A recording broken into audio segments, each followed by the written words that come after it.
by the year of 2003, the Ministry of Life Without Limits started in Australia. And I was going and speaking in churches and schools and events and all that. And I really felt that there was more opportunity out here in Los Angeles to become established on an international platform.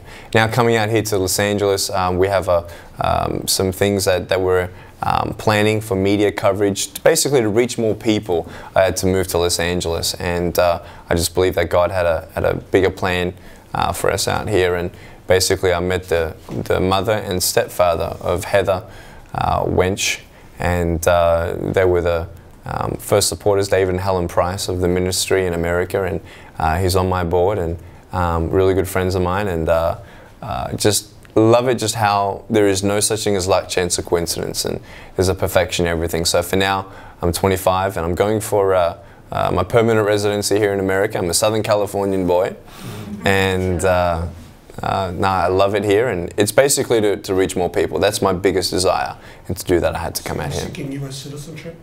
Not exactly citizenship right now, but at least a green card for permanent residency.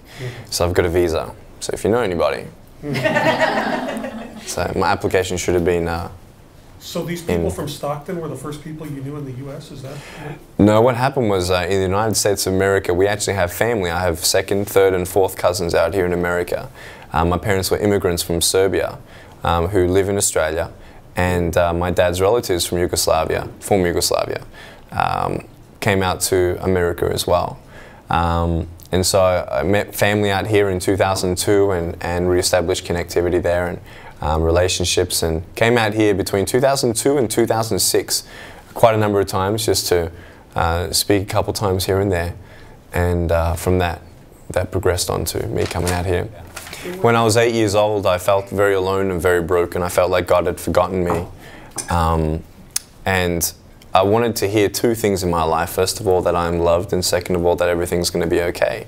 But no one with arms and legs could tell me that, because I just wouldn't believe them. They don't know my pain, they don't know my future. At 8 years old, I was sort of looking into my life, and one of the verses from the Bible is Jeremiah 29 verse 11, where it says that God has a plan, hope, and a future for us. And I'm thinking, well, that's not going to be possible. How is that possible? So I tried to drown myself in a bath at age 8. And I also had some other ideas where I was going to get my mum to put me on the kitchen counter and pretend to watch her cook and clean, and then try to jump off and stab my neck just somehow, because I thought at that time that maybe giving up is the only way out. If a circumstance doesn't change and I don't have much to live for, then why live? If I'm just going to be a burden to everybody else around me, then why am I here? And now through Christ, those answers have been found to those questions. First of all, who am I? I'm not defined by my circumstance. I'm not, my life's joy is not limited by my circumstance. I am not valued by how I look, but who I am. Why am I here? It's to bring hope, the hope of Christ. Where am I going? I'm going to heaven. And I know that whatever comes in my life, that God is bigger, that is with me, that He may not change a circumstance. And I just want to encourage you out there that if you're waiting on a circumstance to change, maybe that circumstance is in your life for a greater purpose. And I found that greater purpose, and I just hope that you're encouraged that God will use that. Someone came up to me today and said, Nick, can you prove that God exists? Can you prove what you're preaching? And I said, everything that you believe in a God that you don't see and you don't hear audibly from, everything you believe in is on a foundation of faith. Faith is a gift from God. And in the Bible it says that we receive the gift of faith as we hear the word. So as we read, as we pray, as we trust, His peace comes in us. And I said, the evidence that I have within me, you can only experience for evidence yourself. And I said, you know what? Take a leap, take a jump, take that faith. He will give you that faith. Ask Him for that gift. And evidence as such, He said, well, you cannot prove. I said, but I've seen miracles. I've seen the works of God. I've seen miracles in my own heart. I'm not the same person anymore. Well, He's just a coping mechanism. No, He's not. He is the only one who can renew your mind and change your heart and give you actual, absolute peace from Him Himself and an assurance of heaven. And there are many religions out there and many people who have different beliefs. And I said, man, the spiritual realm is definitely real.